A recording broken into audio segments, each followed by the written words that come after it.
സ്വാഗതം ഫ്രണ്ട്സ്, എല്ലാവർക്കും smart winner YouTube ചാനലിൻ്റെ മറ്റൊരു ക്ലാസ്സിലേക്ക് സ്വാഗതം. അപ്പോൾ വീണ്ടും മോക്ക് ടെസ്റ്റ് തന്നെ 50 ചോദ്യങ്ങൾ അടങ്ങിയ മോക്ക് ടെസ്റ്റാണ്. അപ്പോൾ നമ്മൾ 10th ലെവൽ പ്രിലിമിനറി പരീക്ഷയ്ക്കാണ് പ്രാക്ടീസ് ചെയ്തുകൊണ്ടിരിക്കുന്നത്. പരീക്ഷ വെച്ചിട്ടുള്ളത് ഫെബ്രുവരിയിലാണ്. അപ്പോൾ ഇനി അധികം മാസങ്ങളെന്ന് പറയാനില്ല, ദിവസങ്ങളെന്ന് പറയാം. അപ്പോൾ എല്ലാ ദിവസവും പ്രാക്ടീസ് ചെയ്യുക, നന്നായിട്ട് പഠിക്കുക. നമ്മുടെ ഇന്നത്തെ പ്രാക്ടീസ് മോക്ക് ടെസ്റ്റിലേക്ക് ഫ്രണ്ട്സ്, നമ്മുടെ ഫസ്റ്റ് ക്വസ്റ്റ്യൻ നോക്കുക. താഴെ പറയുന്നവയിൽ ഏതാണ് കേരള സംസ്ഥാന രൂപവൽക്കരണ സമയത്ത് തമിഴ്നാട്ടിൽ ലയിച്ച താലൂക്ക് അല്ലാത്തത്? ഓപ്ഷൻ എ തിരുനെൽവേലി താലൂക്കാണ് താഴെ പറയുന്നവയിൽ കേരള സംസ്ഥാന രൂപവൽക്കരണ സമയത്ത് തമിഴ്നാട്ടിൽ ലയിച്ച താലൂക്ക് അല്ലാത്തത്. തിരുനെൽവേലിയാണ് താഴെ പറയുന്നവയിൽ. അപ്പോൾ കേരള രൂപീകരണ സമയത്ത് തെക്കൻ തിരുക്കൊച്ചിയിലെ, അപ്പോൾ ഐക്യ കേരളത്തിന് മുമ്പ് തിരുക്കൊച്ചിയായിരുന്നു. അപ്പോൾ തെക്കൻ തിരുക്കൊച്ചിയിലെ തോവാള, അഗസ്തീശ്വരം, കൽക്കുളം, വിളവൻകോട് താലൂക്കുകളാണ് മദ്രാസിനോട് കൂട്ടിച്ചേർത്തത്.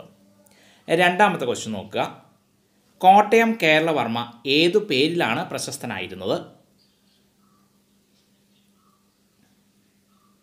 ഓപ്ഷൻ ഡി പഴശ്ശിരാജ എന്ന പേരിലാണ് കോട്ടയം കേരളവർമ്മ പ്രശസ്തനായിരുന്നത്. പഴശ്ശിരാജ എന്ന പേരിൽ. അപ്പോൾ കോട്ടയം കേരളവർമ്മ പഴശ്ശിരാജയാണ് പഴശ്ശിരാജ. ഇനി അതുപോലെ പുരളി ശെമ്മൻ എന്ന പേരിൽ അറിയപ്പെടുന്നതും ആര് തന്നെയാണ്? പഴശ്ശിരാജയാണ് പുരളി ശെമ്മൻ എന്ന പേരിലും അറിയപ്പെടുന്നത്. മൂന്നാമത്തെ ക്വസ്റ്റ്യൻ നോക്കാം. 18 കവികളിൽ അരക്കവി എന്നറിയപ്പെടുന്നത് ആര്? ഓപ്ഷൻ ഡി പൂനം നമ്പൂതിരിയാണ് 18 കവികളിൽ അരക്കവി എന്നറിയപ്പെടുന്നത്. ആരാണ്? പൂനം നമ്പൂതിരി. നാലാമത്തെ ക്വസ്റ്റ്യൻ നോക്കാം. Central marine fisheries research institute സ്ഥിതി ചെയ്യുന്നത് എവിടെ? ഓപ്ഷൻ ബി കൊച്ചിയിലാണ് സെൻട്രൽ മറൈൻ ഫിഷറീസ് റിസർച്ച് ഇൻസ്റ്റിറ്റ്യൂട്ട് സ്ഥിതി ചെയ്യുന്നത് കൊച്ചിയിൽ. അഞ്ചാമത്തെ ക്വസ്റ്റ്യൻ നോക്കുക. കേരള പിറവി ദിനത്തിൽ കേരളത്തിൻ്റെ ഗവർണർ സ്ഥാനം വഹിച്ചത് ആര്? ഓപ്ഷൻ ബി PS റാവു ആണ് കേരള പിറവി ദിനത്തിൽ 1956 നവംബർ 1 കേരളത്തിൻ്റെ ഗവർണർ സ്ഥാനം വഹിച്ചത് PS റാവു. അപ്പോൾ നമുക്കറിയാം കേരളത്തിൻ്റെ ആദ്യത്തെ ഗവർണർ എന്ന് പറയുന്ന ആരാണ്? B രാമകൃഷ്ണ റാവു ആണ്. എന്നാൽ PS റാവു കേരള സംസ്ഥാന രൂപീകരണ സമയത്ത് കേരളത്തിൻ്റെ ആക്ടിംഗ് ഗവർണറായിരുന്നു. അപ്പോൾ അതുകൊണ്ടാണ് കേരള പിറവി ദിനത്തിൽ കേരളത്തിൻ്റെ ഗവർണർ സ്ഥാനം വഹിച്ചത് ആര് എന്ന് ചോദിച്ചാൽ PS റാവു ആണ് ഉത്തരം. അപ്പോൾ ഈ ആക്ടിംഗ് ഗവർണർമാരെയോ അല്ലെങ്കിൽ ആക്ടിംഗ് പ്രധാനമന്ത്രിമാരെയോ ഒന്നും ഗവർണർമാരുടെയോ പ്രധാനമന്ത്രിമാരുടെ ലിസ്റ്റിൽ പെടുത്താറില്ല. അപ്പോൾ അതുകൊണ്ടാണ് കേരളത്തിൻ്റെ ആദ്യത്തെ ഗവർണർ B രാമകൃഷ്ണ റാവുവും കേരള പിറവി ദിനത്തിൽ കേരളത്തിൻ്റെ ഗവർണർ സ്ഥാനം വഹിച്ചത് PS റാവുവും ആയിത്തീർന്നത്. ആറാമത്തെ ക്വസ്റ്റ്യൻ നോക്കുക. താഴെ പറയുന്നവയിൽ ഏതിൻ്റെ ആസ്ഥാനമാണ് തൃശ്ശൂരിൽ അല്ലാത്തത്? ഓപ്ഷൻ എ കേരള മീഡിയ അക്കാദമിയുടെ ആസ്ഥാനമാണ് താഴെ പറയുന്നവയിൽ തൃശ്ശൂരിൽ അല്ലാത്തത്. കേരള മീഡിയ അക്കാദമിയുടെ ആസ്ഥാനമാണ്. ഇനി കേരള മീഡിയ അക്കാദമി, അപ്പോൾ ഇതിനു മുമ്പ് കേരള പ്രസ് അക്കാദമി എന്നായിരുന്നു. കേരള മീഡിയ അക്കാദമിയുടെ ആസ്ഥാനം എവിടെയാണ്? കാക്കനാടാണ് കേരള മീഡിയ അക്കാദമിയുടെ ആസ്ഥാനം, കാക്കനാട്. ഇനി ബാക്കിയുള്ള കേരള സാഹിത്യ academy, Kerala Sangeetha Nataka academy, Kerala Lalithakala academy ഇവയുടെ എല്ലാം ആസ്ഥാനം എവിടെയാണ്? തൃശ്ശൂരിലാണ്. ഏഴാമത്തെ ക്വസ്റ്റ്യൻ നോക്കുക. PJ ആൻ്റണിക്ക് ദേശീയ അവാർഡ് ലഭിച്ച വർഷമേത്? ഓപ്ഷൻ സി 1973 PJ ആൻ്റണിക്ക് ദേശീയ അവാർഡ് ലഭിച്ച വർഷമാണ് 1973. അപ്പോൾ നമുക്കറിയാവുന്നതാണ് ദേശീയ അവാർഡ് നേടിയ ആദ്യ മലയാള നടൻ ആരാണ്? PJ ആൻ്റണിയാണ്. ദേശീയ അവാർഡ് നേടിയ ആദ്യ മലയാള നടനാണ് PJ ആൻ്റണി. ചിത്രം നിർമാല്യം. അപ്പോൾ അതുകൊണ്ട് PJ ആൻ്റണിക്ക് ദേശീയ അവാർഡ് ലഭിച്ച വർഷം ഓർത്തിരിക്കാം, 1973. എട്ടാമത്തെ ക്വസ്റ്റ്യൻ നോക്കുക. ജയപ്രകാശ് നാരായൺ കോൺഗ്രസ് സോഷ്യലിസ്റ്റ് പാർട്ടിക്ക് രൂപം നൽകിയ വർഷമേത്? Option C 1934 Jayaprakash Narayan Congress socialist പാർട്ടിക്ക് രൂപം നൽകിയത്. 1934. അപ്പോൾ 1934 ബോംബെയിലാണ് Jayaprakash Narayan Congress socialist party രൂപീകരിച്ചത്. ഒൻപതാമത്തെ ക്വസ്റ്റ്യൻ നോക്കുക. ഇന്ത്യൻ ഇൻഡിപെൻഡൻസ് ലീഗ് എന്തിൻ്റെ മുൻഗാമിയായിട്ടാണ് അറിയപ്പെടുന്നത്? ഓപ്ഷൻ സി ഇന്ത്യൻ നാഷണൽ ആർമിയുടെ INA മുൻഗാമിയാണ് ഇന്ത്യൻ ഇൻഡിപെൻഡൻസ് ലീഗ്. INA മുൻഗാമിയാണ്. അപ്പോൾ ഇന്ത്യൻ ഇൻഡിപെൻഡൻസ് ലീഗിൻ്റെ സ്ഥാപകർ ആരൊക്കെയാണ്? റാഷ് ബിഹാരി ബോസും മോഹൻ സിംഗുമാണ് ഇന്ത്യൻ ഇൻഡിപെൻഡൻസ് ലീഗിൻ്റെ സ്ഥാപകർ. റാഷ് ബിഹാരി ബോസും മോഹൻ സിംഗുമാണ്. 10ാമത്തെ ക്വസ്റ്റ്യൻ നോക്കുക. ഗംഗയെ പോലെ എന്ന് ഗാന്ധിജി ആരെയാണ് വിശേഷിപ്പിച്ചത്? ഓപ്ഷൻ ഡി ഗോപാലകൃഷ്ണ ഗോഖലെയാണ്. ഗംഗയെ പോലെ എന്ന് ഗാന്ധിജി വിശേഷിപ്പിച്ചത് ഗോപാലകൃഷ്ണ ഗോഖലെയാണ്. നമുക്കറിയാം ഗാന്ധിജിയുടെ രാഷ്ട്രീയ ഗുരുവായിരുന്നു ആര്? ഗോപാലകൃഷ്ണ ഗോഖലെ. 11ാമത്തെ ക്വസ്റ്റ്യൻ നോക്കുക. ഗുജറാത്തിലെ ധരാസനിയിൽ ഉപ്പ് സത്യാഗ്രഹത്തിന് നേതൃത്വം കൊടുത്തത് ആരാണ്?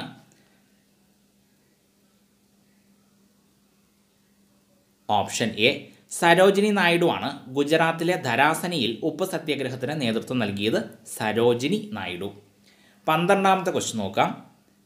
1916 ഹോം റൂൾ മൂവ്മെൻറ്റ് പൂനെയിൽ ആരംഭിക്കാൻ നേതൃത്വം നൽകിയതാര്? ഓപ്ഷൻ സി ബാലഗംഗാധര തിലകനാണ്. 1916 ഹോം റൂൾ മൂവ്മെൻറ്റ് പൂനെയിൽ ആരംഭിക്കാൻ നേതൃത്വം നൽകിയത് ബാലഗംഗാധര തിലകൻ. 13ാമത്തെ ക്വസ്റ്റ്യൻ നോക്കുക. വേദഭാഷ്യം, വേദഭാഷ്യ ഭൂമിക എന്നീ ഗ്രന്ഥങ്ങളുടെ രചയിതാവ് ആര്? ഓപ്ഷൻ എ ദയാനന്ദ സരസ്വതിയാണ്. സ്വാമി ദയാനന്ദ സരസ്വതിയാണ് വേദഭാഷ്യം, വേദഭാഷ്യ ഭൂമിക എന്നീ ഗ്രന്ഥങ്ങളുടെ രചയിതാവ് ദയാനന്ദ സരസ്വതി. അപ്പോൾ നമുക്കറിയാം ഇന്ത്യയുടെ പിതാമഹൻ എന്ന് അറിയപ്പെടുന്നതും അതുപോലെ ഹിന്ദുമതത്തിൻ്റെ കാൽവിൻ എന്ന് അറിയപ്പെടുന്നതും ആരാണ്? ആര്യ സമാജ സ്ഥാപകനായ ദയാനന്ദ സരസ്വതിയാണ്. 14ാമത്തെ ക്വസ്റ്റ്യൻ നോക്കുക. സർ സയ്യിദ് അഹമ്മദ് ഖാൻ അലിഗഡ് പ്രസ്ഥാനം ആരംഭിച്ച വർഷമേത്?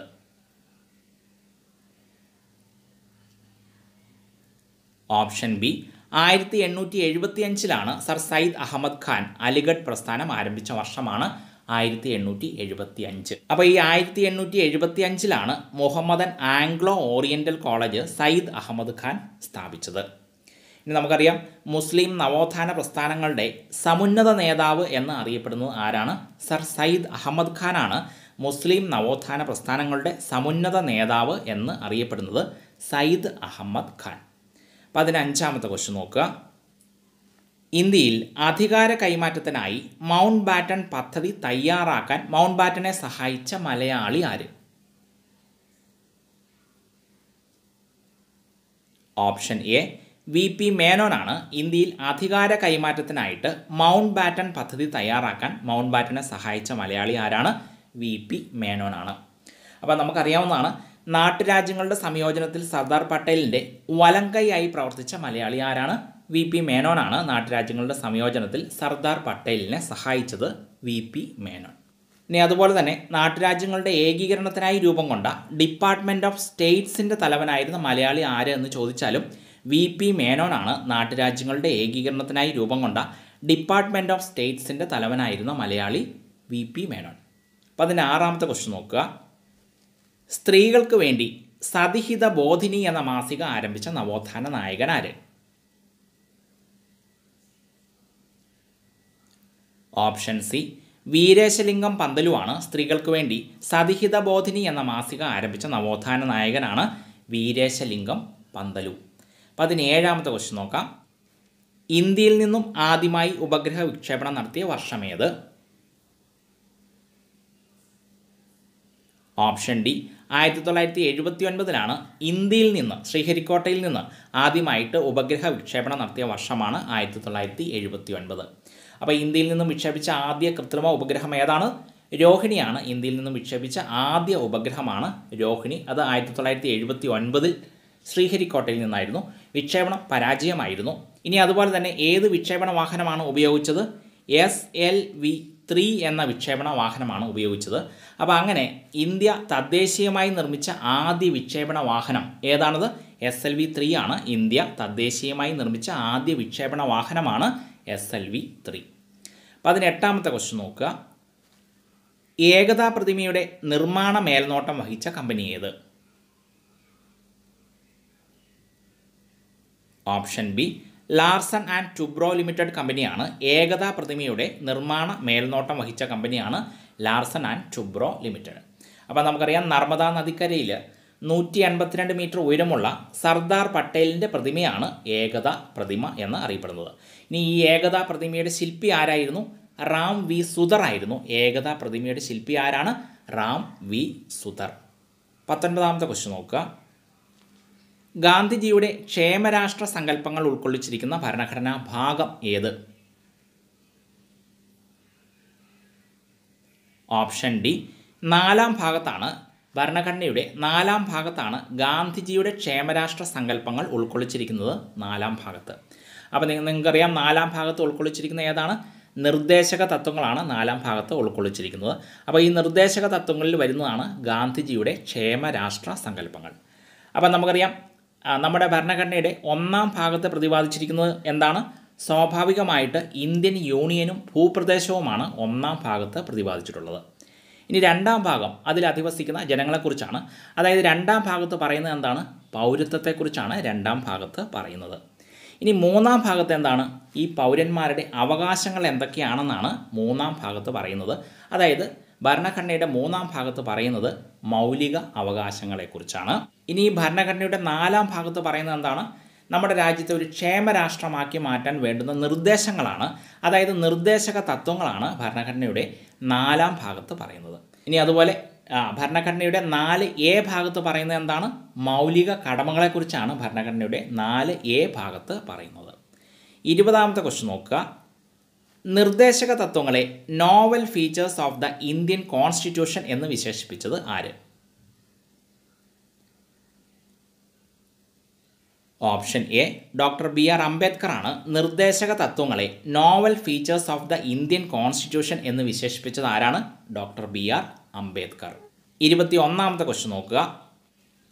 ദില്ലി ചലോ, ജയ് ഹിന്ദ് എന്നീ പ്രശസ്ത മുദ്രാവാക്യങ്ങളുടെ ഉപജ്ഞാതാവ് ആരാണ്? Option B.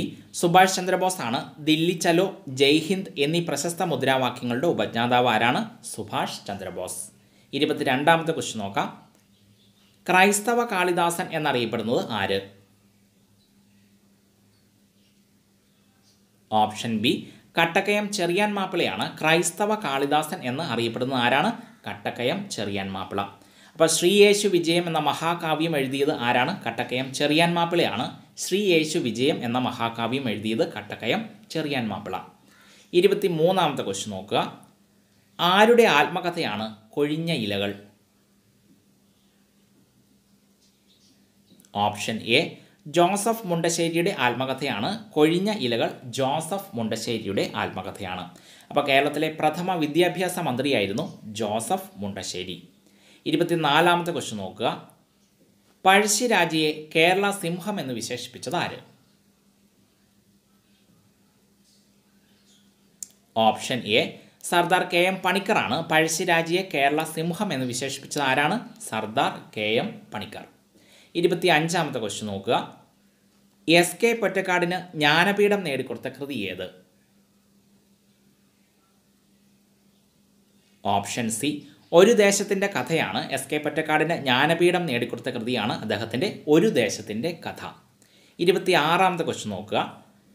സമ്പൂർണ്ണ വിപ്ലവത്തിൻ്റെ പിതാവ് എന്നറിയപ്പെടുന്നത് ആര്?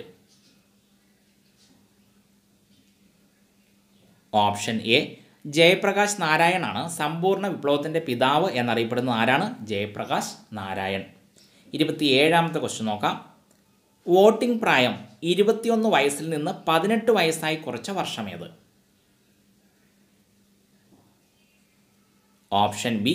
1989 ഇന്ത്യയിൽ വോട്ടിംഗ് പ്രായം 21 വയസ്സിൽ നിന്ന് 18 വയസ്സായിട്ട് കുറച്ചത് 1989. അപ്പോൾ നമുക്കറിയാം 61ാം ഭരണഘടനാ ഭേദഗതി ഏത് വർഷമാണ്? 1988 61ാം ഭരണഘടനാ ഭേദഗതിയാണ് വോട്ടിംഗ് പ്രായം 21 വയസ്സിൽ നിന്ന് 18 വയസ്സിലേക്ക് കുറച്ചത്. അപ്പോൾ അത് നിലവിൽ വന്ന വർഷമാണ് തൊട്ടടുത്ത വർഷം 1989. 28ാമത്തെ ക്വസ്റ്റ്യൻ നോക്കുക. ഗോവധ നിരോധന നിയമം നടപ്പിലാക്കിയ ആദ്യ ഇന്ത്യൻ സംസ്ഥാനം ഏത്? Option A. ഗുജറാത്താണ്. ഗോവധ നിരോധന നിയമം നടപ്പിലാക്കിയ ആദ്യ ഇന്ത്യൻ സംസ്ഥാനമാണ് ഗുജറാത്ത്. 29ാമത്തെ ക്വസ്റ്റ്യൻ. ഇന്ത്യയിൽ ഏറ്റവും കൂടുതൽ വോട്ടർമാരുള്ള ലോക്സഭാ മണ്ഡലം ഏതാണത്? മൽക്കജ്ഗിരിയാണ് ഇന്ത്യയിൽ ഏറ്റവും കൂടുതൽ വോട്ടർമാരുള്ള ലോക്സഭാ മണ്ഡലം. മൽക്കജ്ഗിരി ഏത് സംസ്ഥാനത്താണ്? ഓപ്ഷൻ ഡി തെലങ്കാനയിലാണ് ഇന്ത്യയിൽ ഏറ്റവും കൂടുതൽ വോട്ടർമാരുള്ള ലോക്സഭാ മണ്ഡലമായ മൽക്കജ്ഗിരി സ്ഥിതി ചെയ്യുന്നത് തെലങ്കാനയിൽ. ഇനി അതുപോലെ ഇന്ത്യയിൽ ഏറ്റവും കുറവ് വോട്ടർമാരുള്ള ലോക്സഭാ മണ്ഡലം ഏതാണ്? ലക്ഷദ്വീപാണ് ഇന്ത്യയിൽ ഏറ്റവും കുറവ് വോട്ടർമാരുള്ള ലോക്സഭാ മണ്ഡലം ലക്ഷദ്വീപ്. 30ാമത്തെ ക്വസ്റ്റ്യൻ നോക്കുക. കേരള സംസ്ഥാന മനുഷ്യാവകാശ കമ്മീഷൻ നിലവിൽ വന്ന വർഷമേത്? ഓപ്ഷൻ സി 1998 കേരള സംസ്ഥാന മനുഷ്യാവകാശ കമ്മീഷൻ നിലവിൽ വന്ന വർഷമാണ് 1998. ഇനി അതുപോലെ ദേശീയ മനുഷ്യാവകാശ കമ്മീഷൻ നിലവിൽ വന്ന വർഷം ഏതാണ്? 1993 ദേശീയ മനുഷ്യാവകാശ കമ്മീഷൻ നിലവിൽ വന്ന വർഷം 1993. 5 വർഷങ്ങൾക്ക് ശേഷം 1998 കേരള സംസ്ഥാന മനുഷ്യാവകാശ കമ്മീഷനും നിലവിൽ വന്നു. 31ാമത്തെ ക്വസ്റ്റ്യൻ നോക്കുക. കേരള ഭാഷാ ഇൻസ്റ്റിറ്റ്യൂട്ടിൻ്റെ ആദ്യ ഡയറക്ടർ ആരായിരുന്നു? ഓപ്ഷൻ സി NV കൃഷ്ണവാര്യർ ആയിരുന്നു. കേരള ഭാഷാ ഇൻസ്റ്റിറ്റ്യൂട്ടിൻ്റെ ആദ്യ ഡയറക്ടർ ആയിരുന്നു NV കൃഷ്ണവാര്യർ. 32ാമത്തെ ക്വസ്റ്റ്യൻ നോക്കുക. ദേശീയ മുദ്രയുടെ ചുവട്ടിൽ ആലേഖനം ചെയ്തിട്ടുള്ള സത്യമേവ ജയതേ എന്ന വാക്യം എടുത്തിരിക്കുന്നത് ഏത് ഉപനിഷത്തിൽ നിന്നാണ്? ഓപ്ഷൻ ബി മുണ്ടകോപനിഷത്തിൽ നിന്നാണ് ദേശീയ മുദ്രയുടെ ചുവട്ടിൽ ആലേഖനം ചെയ്തിട്ടുള്ള സത്യമേവ ജയതേ എടുത്തിരിക്കുന്നത് മുണ്ടകോപനിഷത്തിൽ നിന്ന്. 33ാമത്തെ ക്വസ്റ്റ്യൻ നോക്കുക. കേരള ഹെമിംഗ്വേ എന്നറിയപ്പെടുന്നത് ആര്? ഓപ്ഷൻ ബി MT വാസുദേവൻ നായരാണ്. കേരള ഹെമിംഗ്വേ എന്നറിയപ്പെടുന്നത് ആരാണ്? MT വാസുദേവൻ നായർ. 34ാമത്തെ ക്വസ്റ്റ്യൻ നോക്കുക. 1929 ഇന്ത്യൻ നാഷണൽ കോൺഗ്രസിൻ്റെ ലാഹോർ സമ്മേളനത്തിൽ ത്രിവർണ്ണ പതാക ഉയർത്തിയതാര്? ഓപ്ഷൻ എ ജവഹർലാൽ നെഹ്റു ആണ്. 1929 ഇന്ത്യൻ നാഷണൽ കോൺഗ്രസിൻ്റെ ലാഹോർ സമ്മേളനത്തിൽ ത്രിവർണ്ണ പതാക ഉയർത്തിയത് ജവഹർലാൽ നെഹ്റു. അപ്പോൾ 1929 ലാഹോർ സമ്മേളനത്തിൻ്റെ അധ്യക്ഷനായിരുന്നു ജവഹർലാൽ നെഹ്റു. 35ാമത്തെ ക്വസ്റ്റ്യൻ നോക്കുക. കേരള വിവേകാനന്ദൻ എന്നറിയപ്പെടുന്നത് ആര്? ഓപ്ഷൻ ബി ആഗമാനന്ദ സ്വാമികളാണ്. കേരള വിവേകാനന്ദൻ എന്നറിയപ്പെടുന്നത് ആരാണ്? ആഗമാനന്ദ സ്വാമികൾ. 36ാമത്തെ ക്വസ്റ്റ്യൻ നോക്കുക. ലോകത്തിലാദ്യമായി വിവരാവകാശ നിയമം പാസ്സാക്കിയ രാജ്യമേത്? Option B സ്വീഡനാണ്. ലോകത്താദ്യമായിട്ട് വിവരാവകാശ നിയമം പാസ്സാക്കിയ രാജ്യമാണ് സ്വീഡൻ. ഇനി അതുപോലെ വിവരാവകാശ നിയമം പാസ്സാക്കിയ ഇന്ത്യയിലെ ആദ്യ സംസ്ഥാനം ഏതാണ്? തമിഴ്നാടാണ്. വിവരാവകാശ നിയമം പാസ്സാക്കിയ ആദ്യ ഇന്ത്യൻ സംസ്ഥാനമാണ് തമിഴ്നാട്. 37ാമത്തെ ക്വസ്റ്റ്യൻ നോക്കാം. മനുഷ്യ ശരീരത്തിലെ രക്തസമ്മർദ്ദം ക്രമീകരിക്കാൻ സഹായിക്കുന്ന ഹോർമോൺ ഏതാണ്? ഓപ്ഷൻ സി അൽഡോസ്റ്റിറോൺ ആണ്. മനുഷ്യ ശരീരത്തിലെ രക്തസമ്മർദ്ദം ക്രമീകരിക്കാൻ സഹായിക്കുന്ന ഹോർമോണാണ് അൽഡോസ്റ്റിറോൺ. 38ാമത്തെ ക്വസ്റ്റ്യൻ നോക്കാം. ഇന്ത്യയിലെ ആദ്യത്തെ അസ്ഥി ബാങ്ക് സ്ഥിതി ചെയ്യുന്നത് എവിടെ? ഓപ്ഷൻ സി ചെന്നൈയിലാണ്. ഇന്ത്യയിലെ ആദ്യത്തെ അസ്ഥി ബാങ്ക് സ്ഥിതി ചെയ്യുന്നത് എവിടെയാണ്? ചെന്നൈയിൽ. 39ാമത്തെ ക്വസ്റ്റ്യൻ നോക്കുക. ഇതര സംസ്ഥാന തൊഴിലാളികൾക്കായി കേരള സർക്കാർ ആരംഭിച്ച ചികിത്സാ സഹായ പദ്ധതിയുടെ പേരെന്ത്? ഓപ്ഷൻ എ ആവാസ് എന്നതാണ്. ഇതര സംസ്ഥാന തൊഴിലാളികൾക്കായി കേരള സർക്കാർ ആരംഭിച്ച ചികിത്സാ സഹായ പദ്ധതിയാണ് ആവാസ്. 40ാമത്തെ ക്വസ്റ്റ്യൻ നോക്കുക. ഇന്ത്യയിൽ ആദ്യമായി ഔദ്യോഗിക ചിഹ്നം ലഭിച്ച കടുവ സംരക്ഷണ കേന്ദ്രം ഏത്? ഓപ്ഷൻ സി കൻഹയാണ്. ഇന്ത്യയിൽ ആദ്യമായിട്ട് ഔദ്യോഗിക ചിഹ്നം ലഭിച്ച കടുവ സംരക്ഷണ കേന്ദ്രമാണ് കൻഹ. കൻഹ സ്ഥിതി ചെയ്യുന്നത് ഏത് സംസ്ഥാനത്താണ്? മധ്യപ്രദേശിലാണ് കൻഹ സ്ഥിതി ചെയ്യുന്നത്. 41ാമത്തെ ക്വസ്റ്റ്യൻ നോക്കാം. ഇന്ത്യയിൽ മലിനീകരണ നിയന്ത്രണ നിയമം പാസാക്കിയ വർഷമേത്? ഓപ്ഷൻ ഡി 1974 ഇന്ത്യയിൽ മലിനീകരണ നിയന്ത്രണ നിയമം പാസാക്കിയ വർഷമാണ് 1974. ഇനി അതുപോലെ ഇന്ത്യയിലെ ആദ്യത്തെ സംസ്ഥാനതല മലിനീകരണ നിയന്ത്രണ ബോർഡ് സ്ഥാപിതമായ സംസ്ഥാനം ഏതാണ്? കേരളമാണ് ഇന്ത്യയിൽ ആദ്യത്തെ സംസ്ഥാനതല മലിനീകരണ നിയന്ത്രണ ബോർഡ് സ്ഥാപിതമായ സംസ്ഥാനം നമ്മുടെ കേരളമാണ്. 42ാമത്തെ ക്വസ്റ്റ്യൻ നോക്കുക. മനുഷ്യ ശരീരത്തിൽ ചലനശേഷി ഏറ്റവും കൂടിയ സന്ധി ഏത്? ഓപ്ഷൻ ഡി ഗോളരസന്ധിയാണ്. മനുഷ്യ ശരീരത്തിൽ ചലനശേഷി ഏറ്റവും കൂടിയ സന്ധിയാണ് ഗോളരസന്ധി. അതായത് ബോൾ ആൻഡ് സോക്കറ്റ് ജോയിൻ്റ് ആണ് ഗോളരസന്ധി എന്ന് അറിയപ്പെടുന്നത്. അപ്പോൾ ഈ തോളെല്ലിലും മറ്റും കാണുന്ന സന്ധിയാണ് ഗോളരസന്ധി. 43ാമത്തെ ക്വസ്റ്റ്യൻ നോക്കുക. റൈനോളജി അല്ലെങ്കിൽ റിനോളജി എന്തിനെക്കുറിച്ചുള്ള പഠനമാണ്? ഓപ്ഷൻ എ മൂക്കിനെ കുറിച്ചുള്ള പഠനമാണ്. റൈനോളജി അല്ലെങ്കിൽ റിനോളജി മൂക്കിനെ കുറിച്ചുള്ള പഠനമാണ്. അപ്പോൾ നമുക്കറിയാവുന്നതാണ് ചെവികളെക്കുറിച്ചുള്ള പഠനമാണ് ഓട്ടോളജി. ചെവികളെക്കുറിച്ചുള്ള പഠനം ഓട്ടോളജിയാണ്. ഇനി മുടിയെക്കുറിച്ചുള്ള പഠനം ഏതു പേരിൽ അറിയപ്പെടുന്നു? ട്രൈക്കോളജി എന്നതാണ്. മുടിയെക്കുറിച്ചുള്ള പഠനമാണ് ട്രൈക്കോളജി. ഗ്രന്ഥികളെക്കുറിച്ചുള്ള പഠനമാണ് അഡിനോളജി. ഇപ്പോൾ ഗ്രന്ഥികളെക്കുറിച്ചുള്ള പഠനം അഡിനോളജി. 44ാമത്തെ ക്വസ്റ്റ്യൻ നോക്കുക. ഇന്ത്യയിലെ ആദ്യത്തെ ടെസ്റ്റ് ട്യൂബ് ശിശു ബേബി ദുർഗയെ സൃഷ്ടിച്ചതാര്? ഓപ്ഷൻ സി ഡോക്ടർ സുഭാഷ് മുഖോപാധ്യായയാണ് ഇന്ത്യയിലെ ആദ്യത്തെ ടെസ്റ്റ് ട്യൂബ് ശിശുവായ ബേബി ദുർഗയെ സൃഷ്ടിച്ചത്. ആരാണ്? ഡോക്ടർ സുഭാഷ് മുഖോപാധ്യായ. 1978 കൊൽക്കത്തയിലാണ്. ഇനി അതുപോലെ നമുക്കറിയാം ലോകത്തിലെ ആദ്യത്തെ ടെസ്റ്റ് ട്യൂബ് ശിശു ആരാണ്? ലൂയിസ് ബ്രൗൺ ആണ്. ലോകത്തിലെ ആദ്യത്തെ ടെസ്റ്റ് ട്യൂബ് ശിശുവാണ് ലൂയിസ് ബ്രൗൺ. ഇന്ത്യയിലെ ആദ്യത്തെ ടെസ്റ്റ് ട്യൂബ് ശിശുവാണ് ബേബി ദുർഗ. 45ാമത്തെ ക്വസ്റ്റ്യൻ നോക്കുക. ശരീരത്തിൽ രക്തകോശങ്ങളുടെ രൂപീകരണത്തിന് ആവശ്യമായ ജീവകം ഏത്?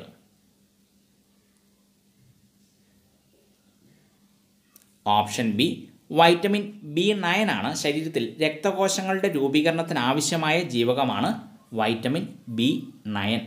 അപ്പോൾ ഈ വൈറ്റമിൻ B9ൻ്റെ രാസനാമമാണ് അല്ലെങ്കിൽ മറ്റൊരു പേരാണ് ഫോളിക് ആസിഡ് എന്ന പേരിൽ അറിയപ്പെടുന്ന ഏത് തന്നെയാണ്? വൈറ്റമിൻ B9 ആണ്. 46ാമത്തെ ക്വസ്റ്റ്യൻ നോക്കുക. ഭക്ഷണ പദാർത്ഥങ്ങൾ ഇല്ലാതെ വരുമ്പോൾ ആമാശയത്തിൽ ഉൽപ്പാദിപ്പിക്കപ്പെടുന്ന ഹോർമോൺ ഏത്? ഓപ്ഷൻ ബി ഗ്രലിൻ ഹോർമോൺ ആണ്. ഭക്ഷണ പദാർത്ഥങ്ങൾ ഇല്ലാതെ വരുമ്പോൾ ആമാശയത്തിൽ ഉൽപ്പാദിപ്പിക്കപ്പെടുന്ന ഹോർമോണാണ് ഗ്രലിൻ ഹോർമോൺ. അപ്പോൾ ഈ ഗ്രലിൻ ഹോർമോണാണ് ഹങ്കർ ഹോർമോൺ എന്ന് അറിയപ്പെടുന്നത്. അപ്പോൾ ഹങ്കർ ഹോർമോണുകൾ എന്നറിയപ്പെടുന്നത് 2 ഹോർമോണുകളുണ്ട്. ഗ്രലിനും ഉണ്ട്, പിന്നെ അതുപോലെ തന്നെ ലെപ്റ്റിൻ എന്ന ഹോർമോണും ഹങ്കർ ഹോർമോൺ എന്ന് അറിയപ്പെടുന്നവയാണ്. 47ാമത്തെ ക്വസ്റ്റ്യൻ നോക്കുക. ഏത് രോഗചികിത്സയ്ക്ക് ഉപയോഗിക്കുന്ന ആൻറ്റിബയോട്ടിക്കാണ് സ്ട്രെപ്റ്റോമൈസിൻ? ഓപ്ഷൻ സി ക്ഷയരോഗ ചികിത്സയ്ക്ക് ഉപയോഗിക്കുന്ന ആൻറ്റിബയോട്ടിക്കാണ് സ്ട്രെപ്റ്റോമൈസിൻ. ക്ഷയരോഗ ചികിത്സയ്ക്ക് ഉപയോഗിക്കുന്ന ആൻറ്റിബയോട്ടിക്കാണ്. ഇനി അതുപോലെ ക്ഷയരോഗത്തിന് നൽകുന്ന ചികിത്സാ രീതിയുടെ പേരെന്താണ്? ഡോട്ട്സ് എന്നതാണ്. ക്ഷയരോഗത്തിന് നൽകുന്ന ചികിത്സാ രീതിയുടെ പേരാണ് ഡോട്ട്സ് അല്ലെങ്കിൽ ഡോട്ട്സ് ചികിത്സാ രീതി ഏത് രോഗവുമായി ബന്ധപ്പെട്ടിരിക്കുന്നു? ക്ഷയരോഗവുമായിട്ട് ബന്ധപ്പെട്ടിരിക്കുന്നു. 48ാമത്തെ ക്വസ്റ്റ്യൻ നോക്കാം. എയ്ഡ്സ് ആദ്യമായി റിപ്പോർട്ട് ചെയ്ത രാജ്യമേത്? ഓപ്ഷൻ ബി അമേരിക്കയിലാണ് എയ്ഡ്സ് ആദ്യമായിട്ട് റിപ്പോർട്ട് ചെയ്തത്. എവിടെയാണ്? അമേരിക്കയിലാണ്. ഇനി അതുപോലെ ഇന്ത്യയിൽ ആദ്യമായിട്ട് എയ്ഡ്സ് റിപ്പോർട്ട് ചെയ്ത സംസ്ഥാനം ഏതാണ്? തമിഴ്നാട്ടിലാണ് ഇന്ത്യയിൽ ആദ്യമായിട്ട് എയ്ഡ്സ് രോഗം റിപ്പോർട്ട് ചെയ്തത്. തമിഴ്നാട്ടിൽ. ഇനി കേരളത്തിലാണെങ്കിൽ കേരളത്തിൽ ആദ്യമായിട്ട് എയ്ഡ്സ് രോഗം റിപ്പോർട്ട് ചെയ്യപ്പെട്ട ജില്ല ഏതാണ്? പത്തനംതിട്ട ജില്ലയിലാണ് കേരളത്തിൽ ആദ്യമായിട്ട് എയ്ഡ്സ് രോഗം റിപ്പോർട്ട് ചെയ്തത്. പത്തനംതിട്ട ജില്ലയിലാണ്.